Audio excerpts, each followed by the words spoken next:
भाई सब सर्वेश वर्धन और आज की क्लास में हमने प्रॉब्लम लिया है डी ब्रॉगली वेवलेंथ पे। ठीक है, तो हम पहले क्वेश्चन समझ लेते हैं, उसके बाद हम लोग करते हैं डी ब्रॉगली वेवलेंथ है क्या। क्वेश्चन में क्या गया है कि एक पार्टिकल है जिसका मास m है, दो दीवार के बीच में, ठीक है, ट्रैप्ड है, और पार्टिकल जो है वो दोनों दीवार के बीच में बैक एंड फोर्थ करके टकरा रहा है विदाउट लूजिंग एनी एनर्जी। ठीक है, क्वेश्चन में कहा गया है कि ये जो पार्टिकल के मोशन को वेव के साथ कोरिलेट कीजिए। कहा क्या जा रहा है, from A wave point of view the particle trap between the wall is like a standing wave.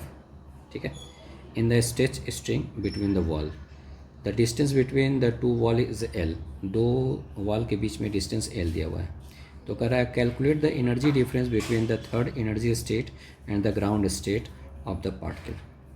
ठीक है, अब जरा समझिए बात क्या है कि कोई भी पार्टिकल जो है,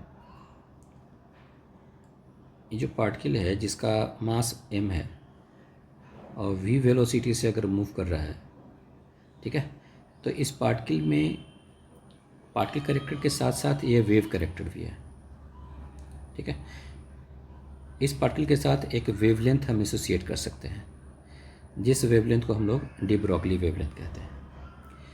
डी ब्रॉगली के अनुसार अगर पार्टिकल का मास m है और v वेलोसिटी है तो लीनियर मोमेंटम जो होगा पार्टिकल का वो होगा लीनियर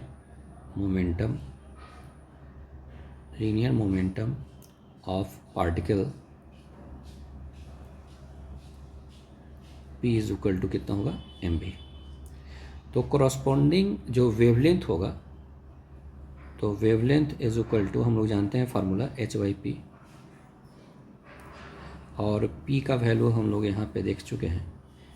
इसको और भी हम समझ सकते हैं h/, हम चाहते हैं काइनेटिक एनर्जी के टर्म में एक्सप्रेस करना, तो p को हम लिख सकते हैं √2m के। हम जानते हैं काइनेटिक एनर्जी जो होता है वो p²/2m होता है, तो हम p के जगह पर हम √2m के लिख सकते हैं। मतलब अगर कोई पार्टिकल की काइनेटिक एनर्जी अगर k है, ठीक है, मास m है, तो उससे एसोसिएटेड जो वेवलेंथ होगा, मतलब उस पार्टिकल में जो वेव कैरेक्टर होगा, जो वेवलेंथ होगा, उसकी वैल्यू इतनी होगी λd is equal to h/√2m के। तो काइनेटिक एनर्जी को अगर हम वेवलेंथ डी ब्रॉगली वेवलेंथ के साथ कोरिलेट करें तो यहाँ से आप देख सकते हैं यह जगह √2m के इज इक्वल टू h/λd, इसको अगर हम स्क्वायर कर दें तो k is equal to h² by λd का होल स्क्वायर इंटू 2m। ठीक है, तो ये हमारे पास काइनेटिक एनर्जी जो होगा डी ब्रॉगली काइनेटिक एनर्जी जो पार्टिकल के साथ है उसका डी ब्रॉगली वेवलेंथ के साथ जो रिलेशन होगा वो होगा h² बाई 2m λd का होल स्क्वायर। ठीक है, अब आप समझने की कोशिश कीजिए। ठीक है, अब जैसे मान लेते हैं हो क्या रहा है, जैसा कि क्वेश्चन में कहा गया है कि एक दीवार है, ठीक है, दो दीवार है,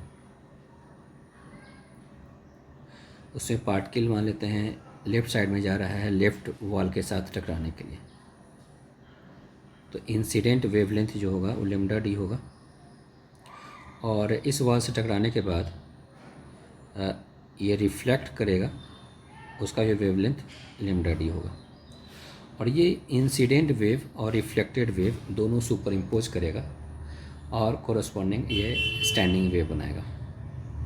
तो सबसे लोएस्ट पॉसिबिलिटी जो होगा स्टैंडिंग वेव का वो सिंगल लूप हो सकता है। ठीक है, इसमें दोनों वॉल के पास ये नोड बनेगा और सबसे स्मॉलेस्ट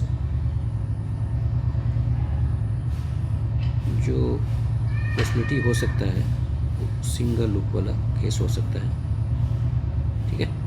हो सकता है लूप की संख्या 2 भी हो, और ऐसे बहुत सारी पॉसिबिलिटी हैं इसमें 2 वाल के बीच में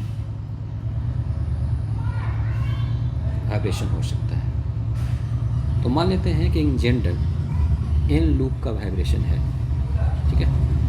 तो हम मान लेते हैं कि 2 वाल के बीच में ये हो गया, 2 वाल के बीच में एन लूप फॉर्म कर रहा है,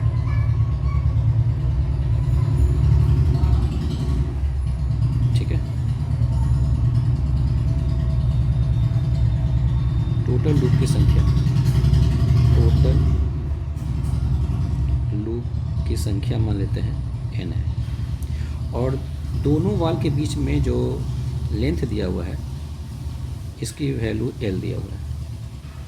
और हम लोग जानते हैं कि 2 नोड के बीच में जो डिस्टेंस होता है वो λ/2 होता है। तो मेरा डी ब्रोगली वेवलेंथ है, तो हम लोग कह सकते हैं कि 2 नोड के बीच में जो ये डिस्टेंस होगा वो होगा λ/d/2 होगा।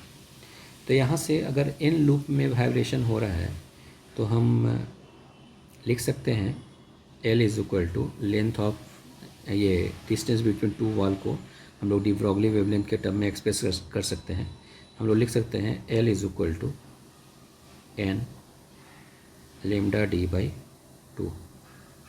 इस तरह से डी ब्रोगली वेवलेंथ का जो वैल्यू होगा वो 2L/n होगा, ठीक है। अब ये जो रिलेशन λ/d है, ठीक है, तो इस λ/d की वैल्यू हम इस इक्वेशन में पुट कर देते हैं।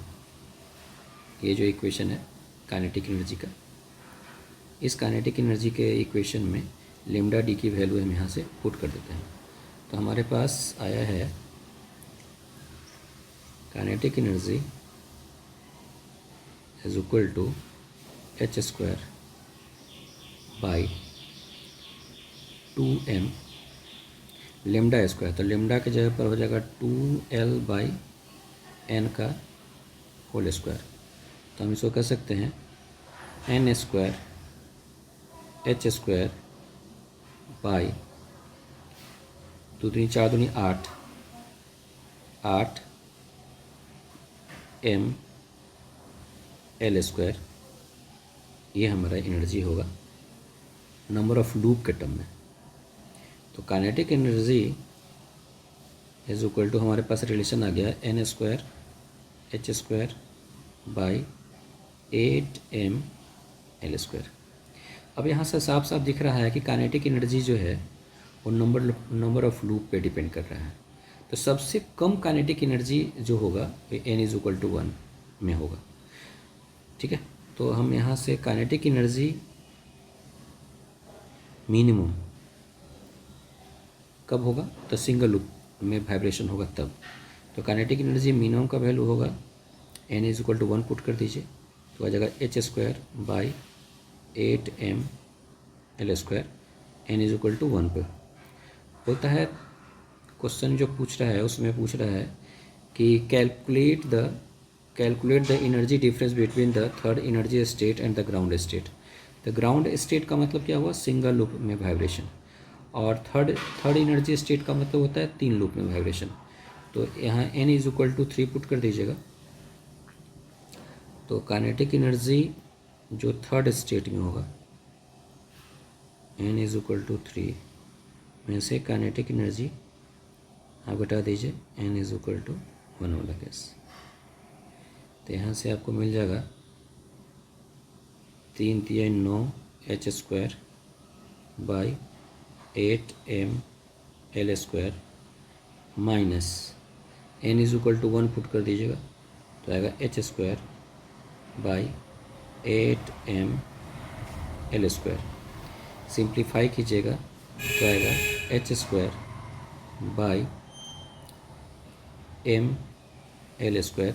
ये हमारा काइनेटिक एनर्जी का डिफरेंस हो गया इन थर्ड स्टेट और ग्राउंड स्टेट, जिसको हम लोग फर्स्ट स्टेट कह सकते हैं, उन दोनों के बीच में एनर्जी का जो डिफरेंस होगा वो हमारा h² ये होगा ml²। ठीक है, ध्यान रखिएगा कि जो हमने ये जो काइनेटिक एनर्जी पार्टिकल के पास जो है, इसमें पोटेंशियल एनर्जी की तो बात है नहीं, तो जो काइनेटिक एनर्जी है वही मैकेनिकल एनर्जी है। तो टोटल एनर्जी भी आप यही कर सकते हैं कि टोटल एनर्जी का जो गैप होगा वो इतना ही होगा। ठीक है, तो आप काइनेटिक एनर्जी का डिफरेंस कहिए या टोटल एनर्जी मैकेनिकल एनर्जी के बारे में बात कीजिए, क्योंकि इसमें पोटेंशियल का टर्म इस पार्टिकल के साथ एसोसिएटेड नहीं है। तो टोटल एनर्जी जो होगा, इन टोटल एनर्जी डिफरेंस जो होगा ये थर्ड स्टेट और ग्राउंड स्टेट में, वो हमारा h²/ml² होगा। यही हमारा आंसर होगा। इस तरह से हमारा सेशन कंप्लीट हुआ। आप अधिक से अधिक अपने दोस्तों के बीच में इसे शेयर करें और नए टॉपिक पे हमारे साथ डिस्कशन के लिए तैयार रहें हमारे यूट्यूब चैनल सर्वेश पटेल पर। तब तक के लिए थैंक यू।